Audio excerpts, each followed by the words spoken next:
acompañarnos quien les habla, Claudia, Mirna, Marcelo y Jacqueline. ¿Cómo andan, gente? Muy bien. ¿Todo bien? ¿Todo lindo? Buenas tardes. Buenas tardes. Bueno.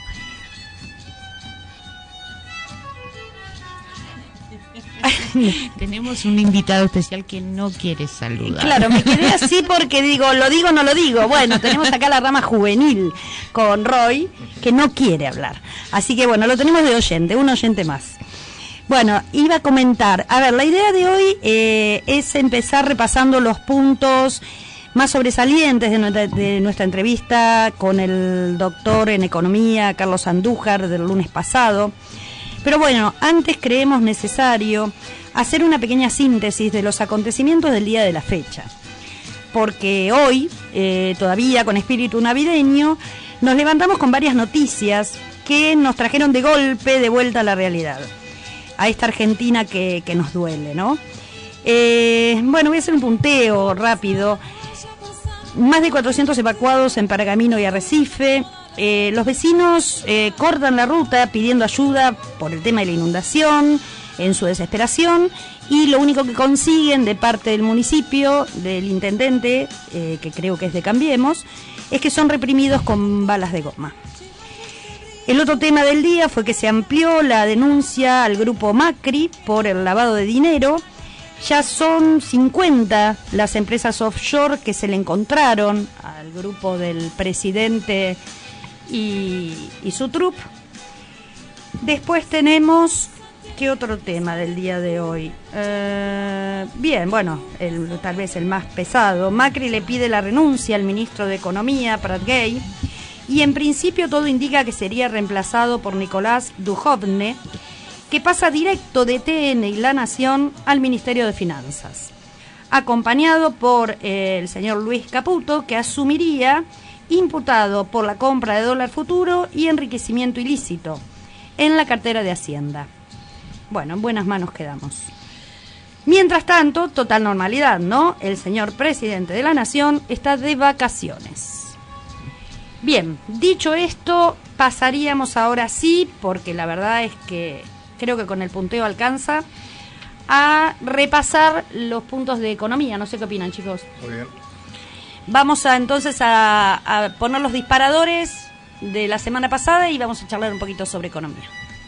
No hay decretos en economía, no hay reglas universales, no hay cosas ocultas, sino que detrás de toda política pública en general y política económica en particular, hay intereses, formas de ver la realidad, formas de ver la sociedad, y en función de eso, bueno, ciertas políticas se aplican y ciertas otras no. Ahora, puntualmente, Marcelo, muchos economistas, muchos textos ya también a esta altura separan como dos kirchnerismos, ¿no? Un primer kirchnerismo del 2003 hasta, podríamos decir, el 2008, el 2009, en donde teníamos ciertas variables macroeconómicas, por ejemplo, la cuenta corriente, es decir, exportábamos más de lo que importábamos, las reservas del Banco Central iban acumulando, teníamos superávit fiscal, es decir, recaudábamos vía impuestos más dinero del que gastábamos. Había como cierto, cierta bonanza de las variables macroeconómicas. Sí. A partir del 2008, el 2009, hay como se empiezan a estancar ciertas variables.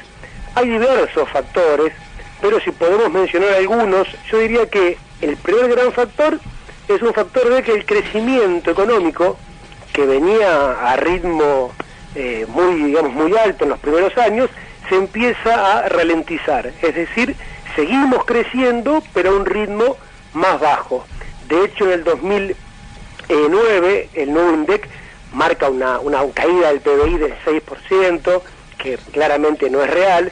Sí cayó un poquitito, pero después volvió a levantar y siguió creciendo, pero la tendencia era cierto estancamiento o crecimiento lento. Primera variable macroeconómica, primera tensión, bueno, no se puede o no se pudo en este caso sostener el ritmo de crecimiento que se venía trayendo. Esto tiene implicancias, como ustedes imaginarán, en la creación de empleo, en la reducción de la pobreza y en la reducción de la indigencia. Algunas causas para pensar esto: la crisis del 2008 de Estados Unidos, la crisis del 2010 de Europa, la crisis de lo que los medios hegemónicos denominaron campo, mejor dicho, y por otro lado también la ralentización del crecimiento de China, nuestro tercer comprador. Pero no podríamos atribuirle a estos factores externos toda la culpa. Lo que parece que es un punto central son tensiones internas hacia el propio proceso de desarrollo de un país como el nuestro, que tiene sus dificultades. Somos países que en principio dependemos del comercio exterior, de un comercio exterior primarizado. En nuestro caso es la soja, en el caso de Venezuela el petróleo, en el caso de Bolivia el gas, el cobre para Chile. ¿Y qué significa que dependemos? Que dependemos para juntar divisas, para juntar dólares, de lo que podamos vender de nuestro sector más competitivo. Y ustedes y la audiencia me preguntarán: ¿y para qué queremos dólares los argentinos? Pero sí los necesitamos para poder crecer, porque nuestras estructuras económicas dependen, para poder crecer, de insumos importados. La producción automotriz, récord durante muchísimos años, de estos 13 años de gobierno, en 10 fue récord. Lo que es un aspecto muy positivo por el lado de la creación de empleo, pero esa producción automotriz necesita de insumos importados. El 75% de un auto que fabricamos acá son componentes importados y el 25% componentes nacionales. A este contexto internacional y a nuestras propias tensiones, creo que el gobierno en su momento reaccionó en base a un modelo keynesiano, digamos. Keynes nos enseñó que la economía tiene periodos de bonanza y periodos de depresión o caída, y proponía como función del Estado acumular en esas etapas de crecimiento para disponer recursos en los periodos de depresión o caída, donde el Estado con esos recursos interviniera motorizando la actividad económica. Como nos explicó Carlos Andújar, no solo nos desendeudamos y crecieron los ahorros o las reservas del Estado en el primer periodo, sino que posteriormente se vigorizó el mercado interno, se mejoraron las condiciones del consumo, se sostuvo ese consumo, se sostuvieron las fuentes de trabajo y los niveles de ingreso, toda una situación muy diferente al modelo actual, ¿no? Bueno, yo, sumando un poco en lo que está diciendo Carlos, creo que todo se reduce en el compromiso del Estado con la gente, ¿no? Porque el capital sabemos que es ciego, sordo y mudo frente a la necesidad de la gente. Con lo cual a mí lo que me queda así como dando vueltas es una pregunta. Si no es el Estado, ¿no?, en periodos de baja económica como este que estamos viviendo, ¿quién se preocupa por la gente? Esta es la gran pregunta, me parece. Sí, y además de un 2015 con un 25 de inflación y una deuda baja, ahora estamos con un 45 de inflación y con la deuda más grande de la historia. Sí, sí. Creo que son dos polos opuestos de pensar la economía, y creo que el gran perdedor siempre somos los mismos.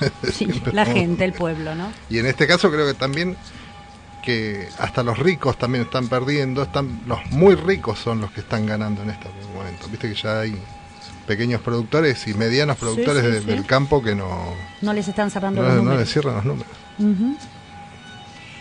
Bueno, iríamos al segundo disparador. Nos tenemos que preguntar cuánto dura un proceso industrializador dirigido, coordinado, incentivado por el Estado. Yo les traigo un ejemplo. Japón, con su marca Toyota, tuvo 42 años protegiendo la industria e incentivándola con fondos estatales y no permitiendo la entrada de Chrysler, que quería entrar coches mejores y más baratos que los Toyota de la década del 50 y del 60, protegiendo, incentivando y prohibiendo la entrada de la competencia hasta que se desarrolló. Estamos hablando de un proceso de 40 años. Bueno, creo que a partir de lo que nos dice Carlos, el proceso de industrialización tiene una variable central que es el tiempo y la sostenibilidad del proyecto en ese tiempo, pero dentro de esa variable y de esa cantidad de tiempo es necesario que dos actores fundamentales trabajen en forma profunda. Uno son las industrias, las empresas en sí, que hacen el desarrollo industrial puertas adentro sobre sus productos.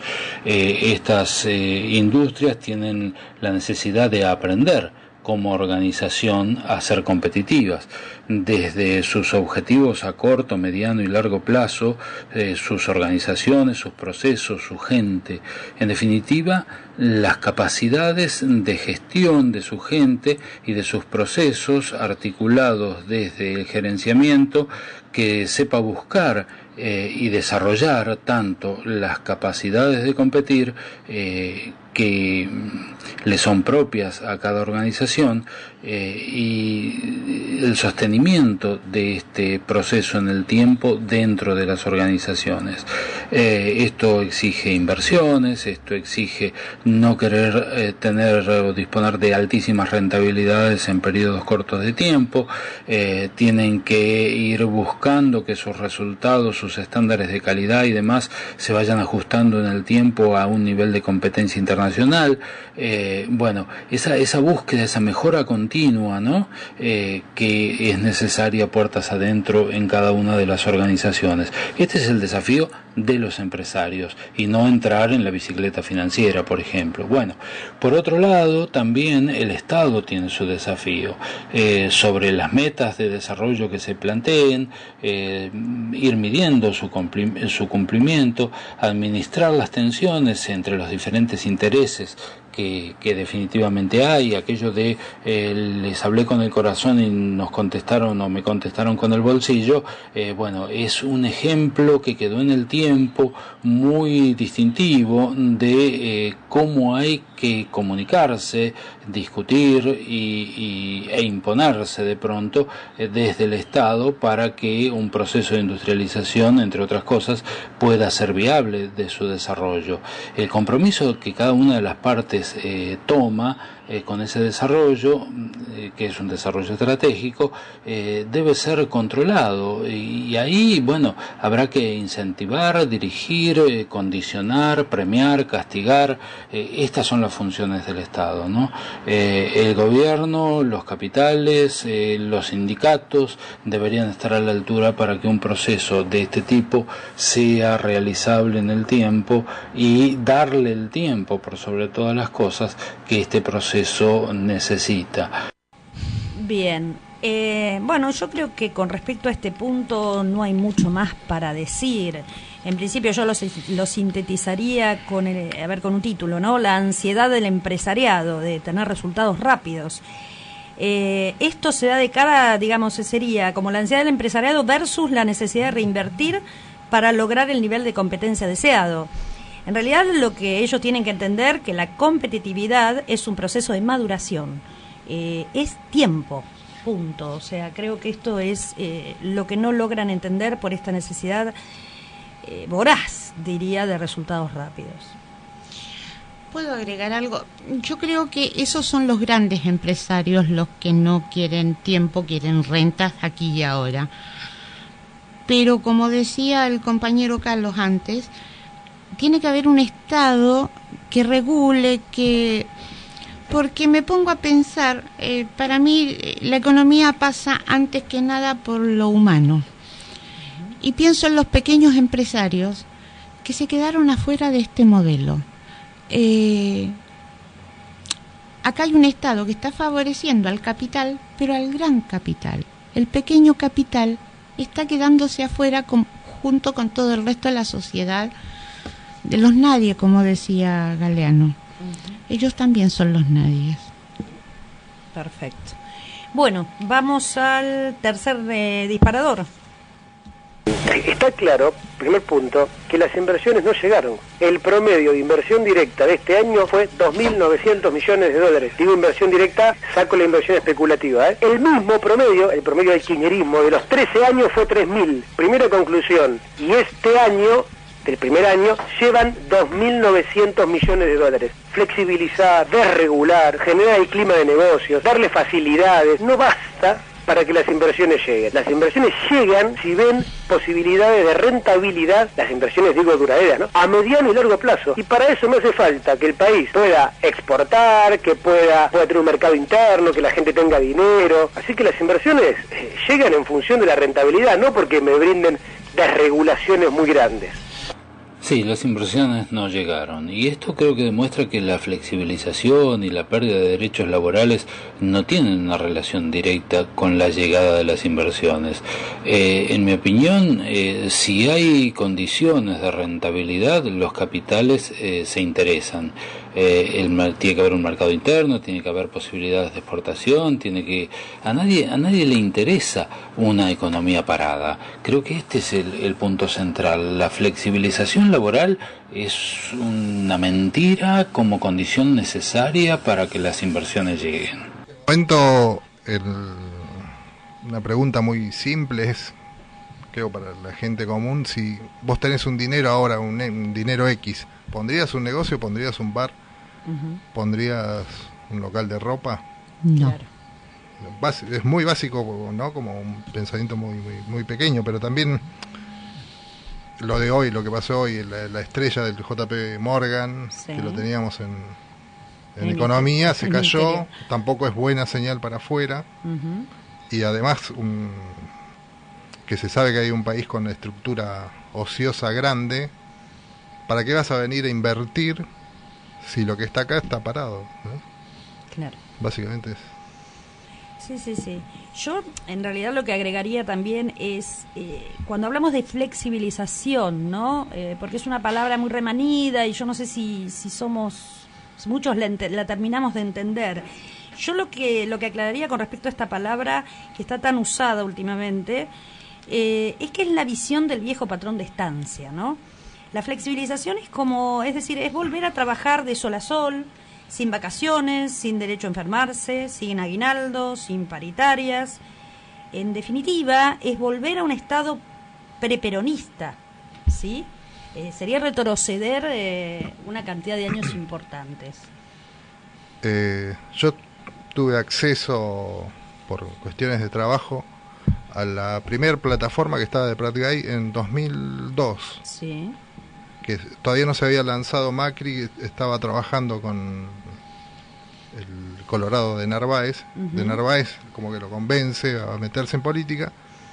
Nosotros leemos las plataformas y una de las pensamientos base era sacar la indemnización.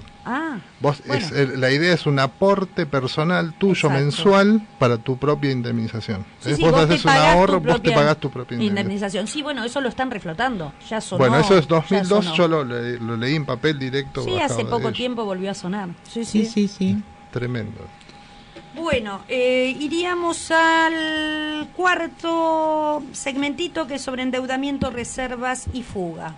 Durante este año, y más o menos el endeudamiento de este año nuevo fueron 50.000 millones de dólares, más o menos. Las reservas pasaron de 26.000 millones de dólares, que la dejó el kirchnerismo, a 36. ¿El resto dónde está? El resto es fuga. Sí, la bicicleta financiera parece ser impulsada siempre muy vigorosamente por los gobiernos neoliberales. En realidad creo que esto tiene que ver más con abrir todas las puertas a la entrada y salida de los capitales sin ningún tipo de control a favor de los intereses del país. Esta idea de que el mercado regula todo y demás, sobre todo por una economía emergente que no tiene capitales propios, arraigados, ese es un riesgo muy alto y termina en esto, ¿no? En que nos estamos endeudando para que los dólares se fuguen y ni siquiera queden como obra dentro del país. La economía es una ciencia supuestamente social. La ciencia puede responder a nivel abstracto, las cuestiones económicas digo, pero las cuestiones humanas, ¿qué pasa con los niños, los jóvenes, los viejos, al quedarse sin el colchón que implica la ayuda del Estado? De los que quedaron desempleados, de los empresarios pyme, ¿qué pasa con esa gente? Y a partir de ahí, del qué pasa con esa gente que queda fuera del sistema, ¿qué pasa con el Estado? Porque esa gente deja de pagar impuestos, deja de consumir, deja de estar dentro del mercado. Entonces el mercado se achica cada vez más, se achica la cantidad de impuestos que paga la gente, la cantidad de aportes que se hace, y entramos en un círculo negro, horrible, no se mueve la economía. Siempre me pregunto por qué el neoliberalismo hace este tipo de cosas. Sí, yo justamente trato siempre de poner blanco sobre negro y digamos, de lo que a mí me gustaría que me lo expliquen de la forma más sencilla, ¿no? Yo lo que veo muchas veces, hablando con la gente en la calle, es que uno habla de endeudamiento, de reserva, fuga, y no, el país se endeuda en tantos miles y miles de millones, y la gente es como que le estás contando nada, como que no hay reacción. Yo creo que lo que no se termina de ver es que el endeudamiento viene a cubrir el déficit potenciado por la falta de consumo, y que eso se va en la timba financiera y se fuga del país, básicamente. Entonces esto creo que es un ABC que tendríamos que ir incorporando para que la gente entienda de qué estamos hablando y de la gravedad de esto, ¿no? Pero no con un lenguaje económico, sino con un lenguaje social. Tal cual. Porque nos hablan en difícil cuando no quieren que entendamos. Tal cual. Esto habría que explicarlo más pedagógicamente. Uh-huh. Bien. El último punto, reactivación y elecciones. ¿Puede haber reactivación el año que viene? Algunos piensan que sí, otros piensan que no. Si la hay, la va a haber de la mano de la obra pública financiada con deuda. El camino que un gobierno del estilo que estamos teniendo puede recorrer gracias al desendeudamiento del gobierno anterior, ¿no? Hay mucho margen para endeudarse, hay mucha obra pública por hacer. En un año eleccionario yo no desestimaría ese camino. Sí, me parece muy clara la lectura de Carlos en este sentido, ¿no? Obra pública con endeudamiento en un año electoral suena a muy lógico para una lógica estrictamente política y resultadista. Esperemos que esa obra pública sea dirigida a infraestructura para mejorar el PBI, que definitivamente necesitaremos incrementar para pagar esa propia deuda, y los intereses que parecieran estar en alza a partir de la llegada de Donald Trump y su cierre de la economía norteamericana a contrapelo de lo que se plantea aquí, y los capitales interesados en buscar esos espacios en teoría más seguros. Todo esto hará subir la tasa de interés, y bueno, preguntemos, exijamos, como ciudadanos tenemos todo el derecho de saber dónde van nuestros recursos. Claro está que también nos pueden mentir, ¿no? Sí, bueno, me río por esto de que nos pueden mentir. Hace un año que nos tienen bastante acostumbrados. Yo en realidad con respecto a este tema lo único que me interesa es dejar bien claro, a mi humilde entender, los intereses electoralistas de esta supuesta reactivación, ¿no? Creo que esto lo tenemos que tener muy claro a partir de este año que viene, porque se va a ver obra pública, ¿sí? Absolutamente, esto va a suceder, pero tenemos que tener claro que va a ser estrictamente a cambio de votos, ¿sí? No es una política de Estado. Entonces, no nos olvidemos que cuando todas las economías desarrolladas se están cerrando, se están protegiendo, aquí la abrimos a costa de pérdidas de puestos de trabajo, de salarios, a costa de la gente. Sí. Esa misma gente que ellos pretenden que el año que viene los vote, con mentiras y con seguramente obra pública. Si llegan las inversiones, porque sin inversiones no hay obra pública. No, pero se pueden seguir endeudando. Seguramente.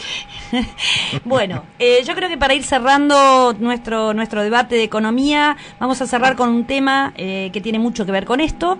Se los dedicamos, que es Disculpe el Señor.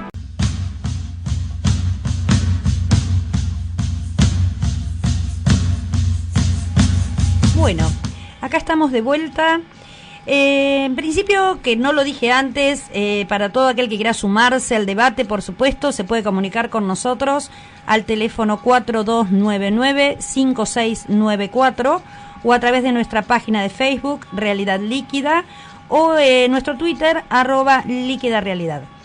Bien, ahora vamos a ir a la editorial del día, que va a tratar un poco más del tema de economía y un par de temas que fueron sobresalientes en el transcurso de la semana, que fueron el caso Milagro Sala, la represión que hubo y el caso del CONICET y la toma, ¿sí? Así que vamos a la editorial del día.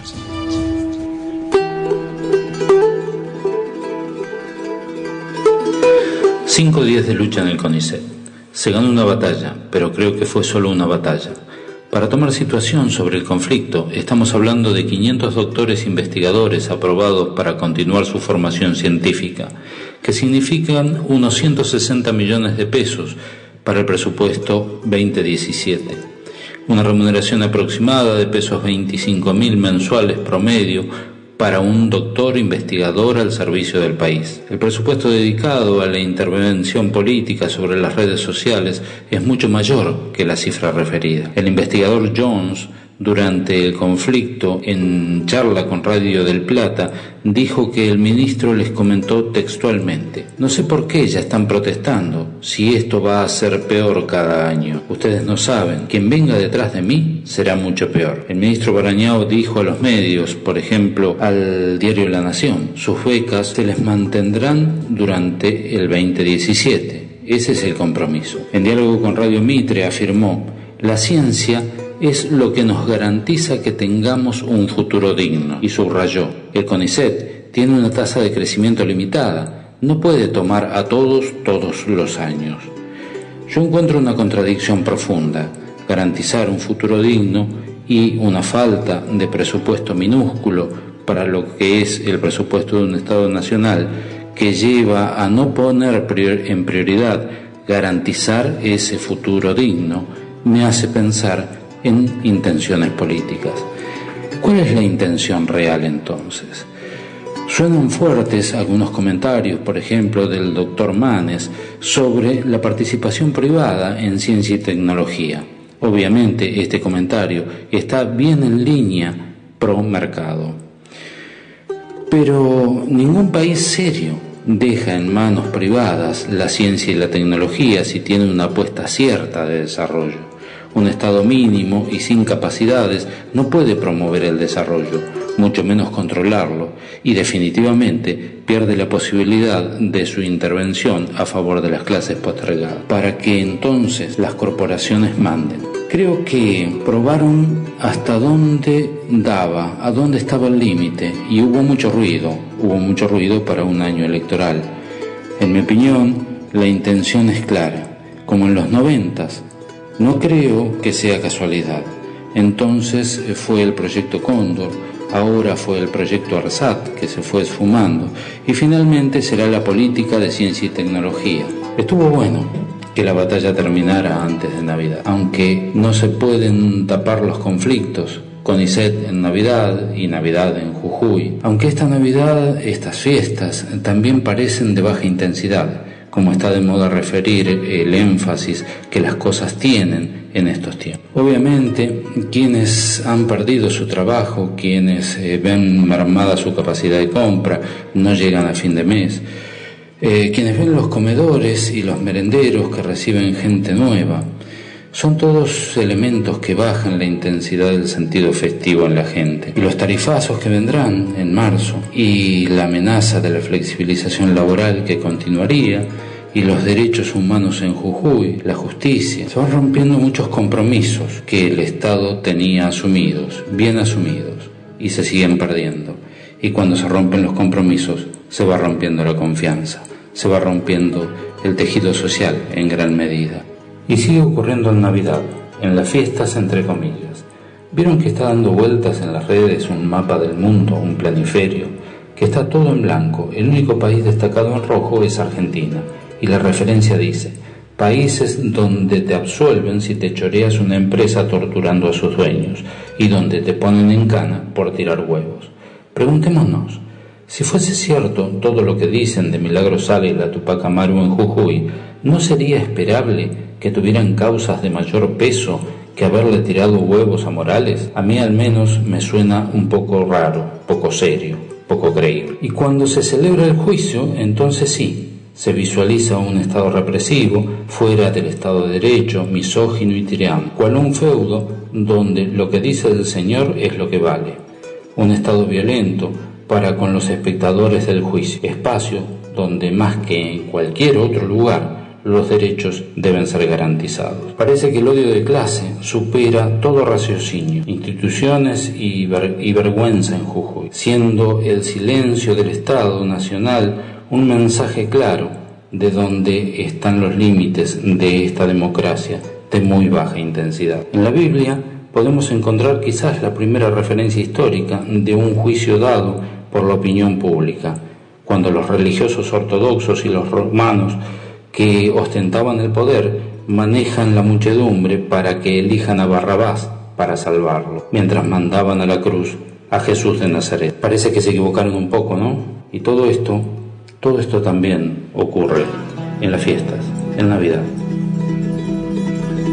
Bueno, tomando la editorial de Carlos, este tema de las ciencias, ¿no? Uno se pone a pensar, ¿para qué la ciencia? ¿No? Y Carlos decía esto de el bienestar de las personas, e investigar en función de la historia, de la sociedad, de todo aquello que nos puede brindar una mejor calidad de vida.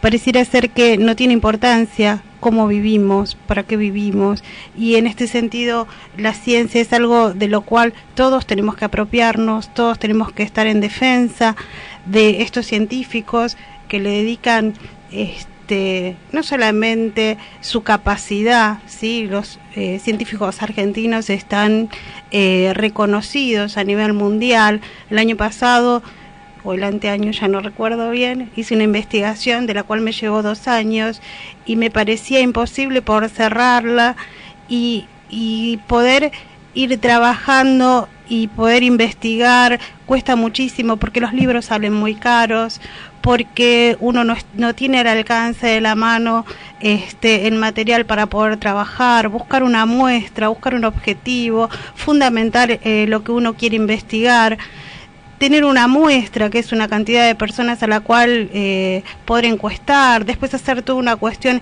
estadística para obtener un resultado que no siempre es el que uno busca. Por eso cuando uno dice la ciencia no siempre tiene los resultados que busca, tiene que ver con esto, que es la investigación, que no siempre nos lleva al camino que uno quiere, pero en sí lleva mucho tiempo, mucho trabajo, mucha capacidad y mucha voluntad para poder investigar y para poder ayudar al otro desde otro lugar. Yo hablo desde lo social, básicamente, y a medida que la realidad se va presentando, a medida que las cuestiones van sucediendo, uno se plantea qué investigar. Me parece que dentro de lo que venía planteando Carlos, no podemos dejar en manos de otros qué pasa en la Argentina. Sí, a cuento de esto viene comentarios que se hicieron la semana pasada en los medios llamados hegemónicos acerca de qué estudian las ciencias sociales. No es casual, no es inocente. Las ciencias sociales en general acompañan, no en general, es así, acompañan los procesos sociales, los por qué, los para qué de la gente. Si las ciencias sociales no son importantes, es porque el modelo está puesto en otra parte. Capaz que vamos a seguir investigando, ojalá así sea, cuestiones de ingeniería, de mecánica, pero cuando se dejan las ciencias sociales de lado es porque la gente no importa. Sí, absolutamente de acuerdo. De hecho, yo tomé, mientras escuchaba a Carlos en su editorial, frases, palabras, te diría, sueltas. Estado mínimo, ruptura de tejido social, Jujuy, un estado feudal, odio de clase. En algún momento Carlos habla de baja intensidad, ¿no? Yo esto lo relaciono con toda una forma de ejercer el poder de este gobierno que tiene que ver con el adormecimiento de la sociedad, ¿no? En su intención última de desideologizar. Digo, y todo tiene que ver con todo. Hablamos de Milagro Sala, hablamos de los científicos, hablamos de la represión hoy con balas de gomas a los inundados que pedían ayuda. Hablamos más de lo mismo. Creo que en el fondo tiene que ver con esto, con estas pequeñas frases que fui recortando, que repito, hablan de un estado mínimo, de una ruptura de tejido social y de un profundo odio de clase. Perdón, todos conceptos que estudian las ciencias sociales. No es casual, nada es casualidad. Absolutamente. Retomando Milagros, hoy leía un texto, ¿no?, para repasar la editorial y para poder dar una opinión, y me cuesta mucho ser objetiva, me cuesta mucho tratar de centrarme en lo que nosotros venimos a plantear en este espacio. Y la semana pasada hubo en la víspera del juicio de Milagro, hubo un testigo que se llama René Cochinilio, sí, y lo vi por televisión y me llamó la atención cómo mentía ese hombre. Y uno dirá, bueno, pero vos porque tenés una mirada quizás diferente, o porque no. Entonces fui a buscar a la neurolingüística, donde habla de los gestos que hace la persona cuando miente, ¿sí? Sobre todo en el movimiento de los ojos. Aquel que dice la verdad inclina los ojos hacia arriba, hacia la derecha, y aquel que miente hacia la izquierda.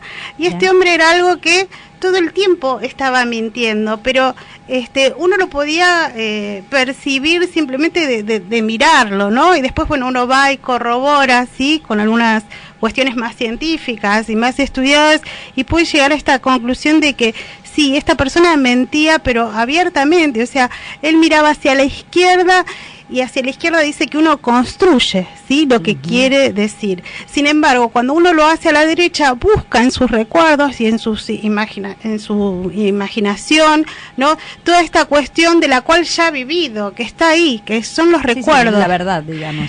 Y esta persona mentía, y cuando lo comenté en un grupo de docentes, una haciendo un chiste le dice al otro, ojo que te está mirando a ver si mentís o no. Y en realidad hay muchas cosas que por ahí nosotros todavía desde, podríamos decir, desde la justicia no se están utilizando, ¿sí? Como la neurolingüística, ¿no? Como estas cuestiones de que uno puede detectar si alguien está mintiendo o no. ¿Y por qué no se da lugar a todo esto que ya es sabido y ya está comprobado, ¿no? Sí, a mí me resulta un poco ambicioso, ¿no? Me estaba sonriendo mientras te escuchaba. Cuando desde la justicia no se respetan ni los debidos procesos para enjuiciar a alguien, digo, pretender que utilicen una ciencia como la neurociencia que vos nombrabas, me parece que hasta irrisorio. Pero bueno, damos por cerrado ese segmento con un tema musical, ¿les parece? ¿Estamos? ¿No?